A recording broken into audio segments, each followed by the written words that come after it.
Now, global investors are once again looking to shelter in Indian assets as a relatively safe haven as the U.S.-China trade conflict intensifies following Trump's tariff bombshell. Since the 2nd of April tariff onslaught, an MSCI index of Indian stocks has fallen by less than 3%, which is almost half of the fall in an index of Asian counterparts. Indian stocks have outperformed Asian peers for 6 weeks now in response to the central bank's easing attitude to supply banks with cash. Bonds issued by India have also defied a worldwide sell-off. The country's large domestic economy is believed to be more resilient to a global recession than that of many other countries. New Delhi is looking for a trade deal with the Trump administration within the next 90 days, which is in sharp contrast to Beijing's counter-attack. As trade tensions grow between the US and China, India might potentially gain from a change in the global supply chain dynamics. Sumit Arora, a fund manager at Smart Sun Capital, said India is looking at a bullish phase during this trade war, as the economy is a domestic-facing consumption story. We are buying the dip as markets will soon build a bottom and double-digit earnings should kick in from this year. Now, the trade war is shining a spotlight on India as an alternative manufacturing hub to China. Just on Tuesday, the tech ministry said that India's smartphone shipments surged 54% in the fiscal year through March 2025, with Apple exporting more than $22 billion worth of iPhones in this period. The direct tariff hit is expected to be small given India's exposure to the US, which is still low. The South Asian nation accounted for just 2.7% of the total US imports last year, compared with 14% for China and 15% for Mexico. Sneha Tulsian, an investment analyst at Tokyo Marine Asset Management in Singapore, she said this, that India's non-retaliatory stance and active negotiation approach has placed it on stronger footing, not only in terms of tariffs, but also the possibility of a multi-year manufacturing opportunity.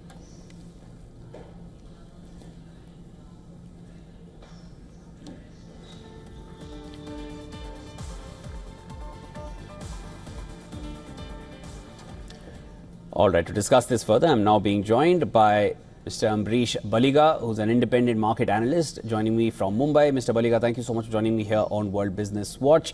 Sir, will the trend of global funds eyeing Indian assets as safe haven, do you think this trend is going to continue? Is this a short-lived period which India is going to bank on, or do you think it's going to continue further? No, see, basically, global investors look for economies which will continue to outperform and have a stable government and policies. And India ticks all those boxes. Now, with US-China standoff on tariffs, India would have a unique advantage of playing China plus one theme. Additionally, we possibly are among the few countries which can boast of expanding domestic consumption and demographic advantage, with more than 60% of the population in the age group of 15 to 59.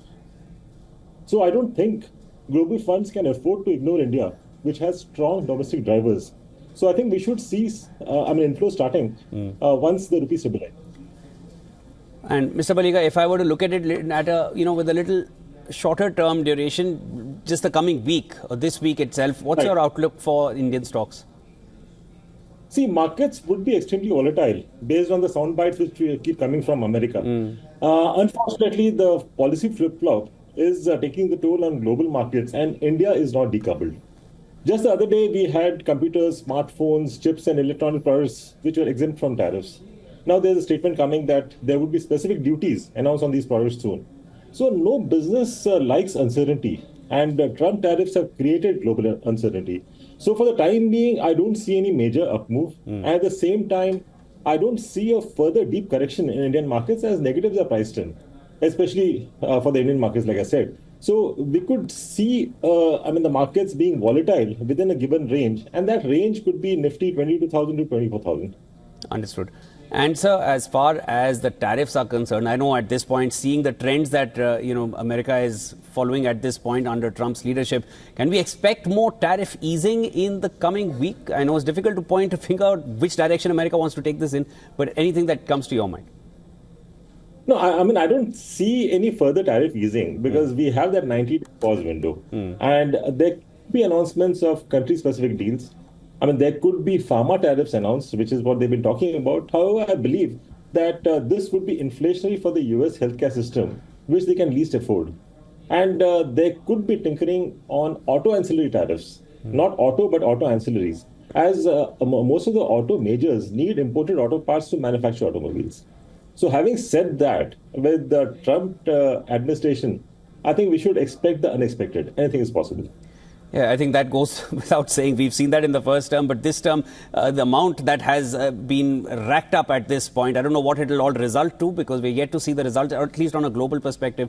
But at this point, there's been a major shake-up of things. What the results are going to be, we'll need to wait and watch. But as far as India is concerned, it continues to be a safe haven. But as you mentioned, India needs to definitely be cautious going forward. Thank you so much. That was Mr. Ambarish Balega joining me from Mumbai.